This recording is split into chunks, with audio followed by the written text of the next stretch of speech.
So in part 1 we will discuss about oral communication, and then in our part 2 we will discuss about written communication. So it is the second type of verbal communication. It is the most common form of communication used in the business. Yes. So it's considered one of the most important skills in communication. Yes. So we start. In this mode, the written sign or symbols are used to convey the messages. Yes. There are some written signs or symbols are used to convey, like this book. Yes. In this book we have the written document, so we can understand more comfortably than in oral communication. Yes, we have a written document and we just go through the words which are written in this book. So there is this is the type of written communication. In this mode,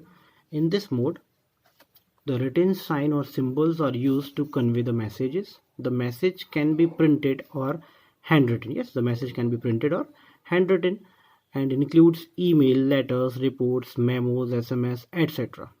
ये कुछ भी हो सकता है उसमें, letters भी हो सकते हैं, रिपोर्ट्स भी, ईमेल्स भी. Yes. So example of written communication is that here the message is influenced by, so there are also some factor affecting, like in oral communication we have. So factors affecting for written communication is what? Vocabulary, grammar, writing style, clarity of language, and elements of words and sentences. So you have great vocabulary to write something. You have also grammatical skills for write something, writing skills, clarity of language and elements of words and sentences. You have to make a great clear sentences. Yes, with grammatically true होना चाहिए वो sentences, अगर आप कोई document को right कर रहे हैं या लिख रहे हैं तो. Yes. The next, it is the most common form of communication used in business and therefore it is considered one of the most important skills. इसका यूज करते हैं बिजनेस लेटर्स में. So this is the most important skills. Yes. Some examples are memos, reports, bulletins, job descriptions and emails are the type of written communication used in internal working. Yes, used in internal working in procedure. So there are two types, internal working and external working. So for internal working procedures we use memo, reports, bulletin, job descriptions and emails are the type of written communication used in business for internal working. So for external working, for communication with the external environment, faxes, letters, proposals, internet websites, contract advertisements, brochures, etc. are used. For internal, memo, reports, bulletins, job descriptions are used, and for external, faxes, letter, proposal, internet websites, contract advertisement, brochures, etc. are used. Yes, so two types, for internal and for external. Yes. Then advantages of written communication. There are four advantages of written communication. The first one is it gives enough time to sender to frame the message. Yes, actually it gives enough time to sender as well as the receiver also. Yes, in written communication both having the sufficient time to send their message. Yes, sender have enough time to frame the message and receiver have enough time to understand the message and then give a appropriate response to the sender. Okay, so first one is clear. It gives enough time to sender to frame the message. The next, the message can be edited and revised and correction can be made many times before it is published. Okay, so message can be edited. Yes, if you have enough time, then you make the corrections many times. Yes, before he send the message. Then third, record can be maintained. Yes, you have make some records for that I am sending to you some study material.